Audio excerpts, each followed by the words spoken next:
সময় আরেকবার ভারতবর্ষের প্রধানমন্ত্রী ইন্দিরা গান্ধী যে বছর মারা গেছিলেন 84 সালে, আর একবার গত বছর, তখন রাজ্যপাল মহোদয় খুব খারাপ ছিলেন এই সরকারের জন্য।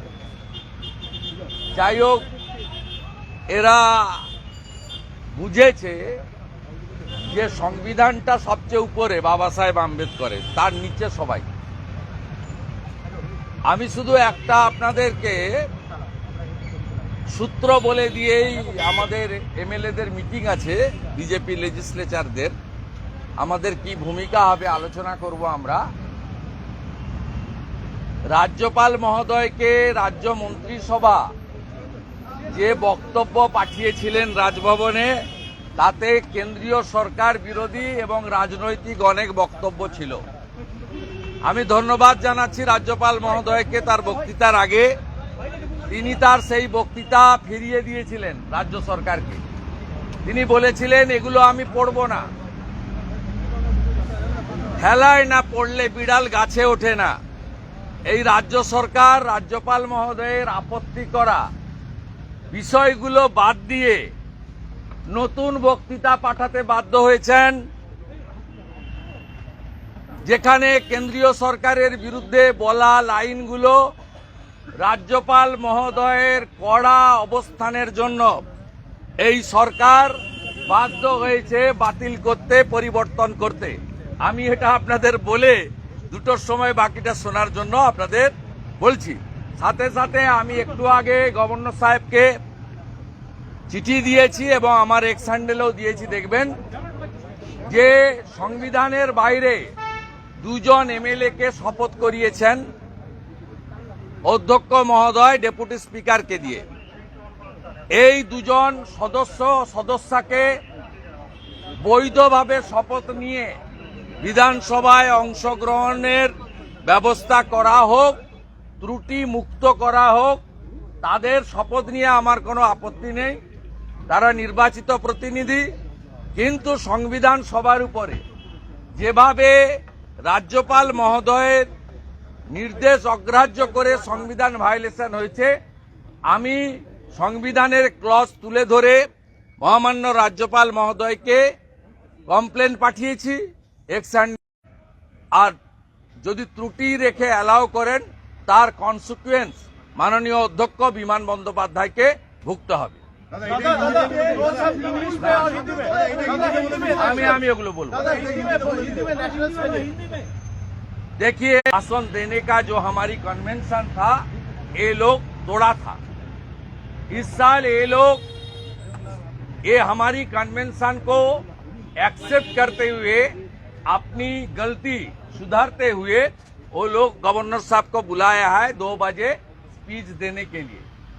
मेरा पास जो जानकारी है, जो कैबिनेट ने, सरकार ने पहले राजभवन में भेजा था जो स्पीच, उसमें सेंट्रल गवर्नमेंट का खिलाफ बहुत राजनीति से प्रेरित आरोप और कुछ शब्द, कुछ सेंटेंसेस था।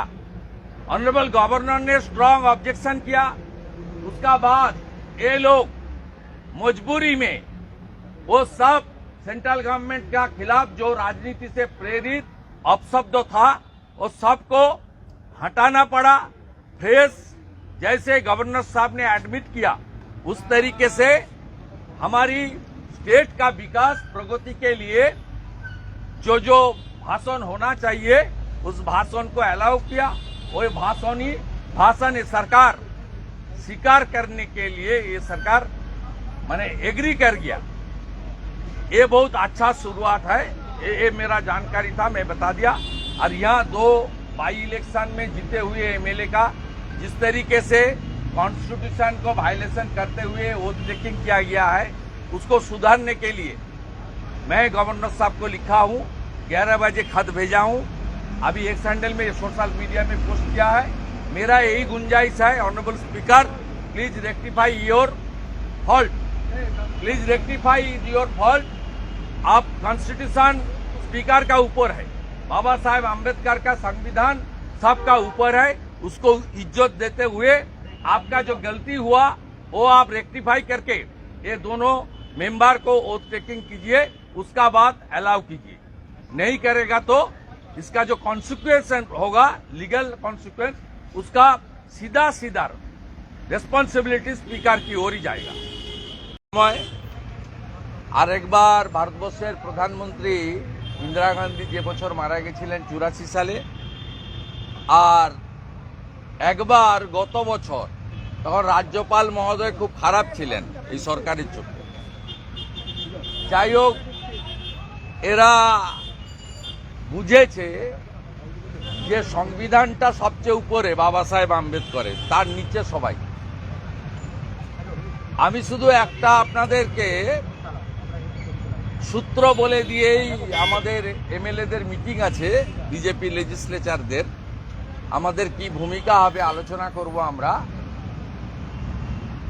রাজ্যপাল মহোদয়কে রাজ্য মন্ত্রিসভা যে বক্তব্য পাঠিয়েছিলেন রাজভবনে, তাতে কেন্দ্রীয় সরকার বিরোধী এবং রাজনৈতিক অনেক বক্তব্য ছিল। আমি ধন্যবাদ জানাচ্ছি রাজ্যপাল মহোদয়কে, তার বক্তৃতার আগে তিনি তার সেই বক্তৃতা ফিরিয়ে দিয়েছিলেন রাজ্য সরকারকে। তিনি বলেছিলেন, এগুলো আমি পড়ব না, খেলায় না পড়লে বিড়াল গাছে ওঠে না। এই রাজ্য সরকার রাজ্যপাল মহোদয়ের আপত্তি করা বিষয়গুলো বাদ দিয়ে নতুন বক্তৃতা পাঠাতে বাধ্য হয়েছেন,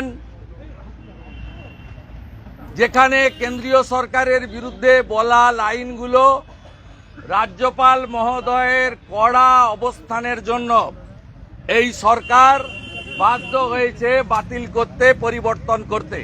আমি এটা আপনাদের বলে 2টোর সময় বাকিটা শোনার জন্য আপনাদের বলছি। সাথে সাথে আমি একটু আগে গভর্নর সাহেবকে চিঠি দিয়েছি এবং আমার এক্স হ্যান্ডেলেও দিয়েছি, দেখবেন যে সংবিধানের বাইরে 2জন এমএলএ-কে শপথ করিয়েছেন অধ্যক্ষ মহোদয় ডেপুটি স্পিকারকে দিয়ে। এই 2জন সদস্যকে বৈধভাবে শপথ নিয়ে বিধানসভায় অংশগ্রহণের ব্যবস্থা করা হোক, ত্রুটি মুক্ত করা হোক। তাদের শপথ নিয়ে আমার কোনো আপত্তি নেই, তারা নির্বাচিত প্রতিনিধি। কিন্তু সংবিধান সবার উপরে যেভাবে রাজ্যপাল মহোদয়ের নির্দেশ অগ্রাহ্য করে সংবিধান ভায়োলেশন হয়েছে, আমি সংবিধানের ক্লজ তুলে ধরে মহামান্য রাজ্যপাল মহোদয়কে কমপ্লেন পাঠিয়েছি আর যদি ত্রুটি রেখে অ্যালাউ করেন, তার কনসিকুয়েন্স মাননীয় অধ্যক্ষ বিমান বন্দ্যোপাধ্যায়কে ভুগতে হবে। আমি এগুলো বলবো।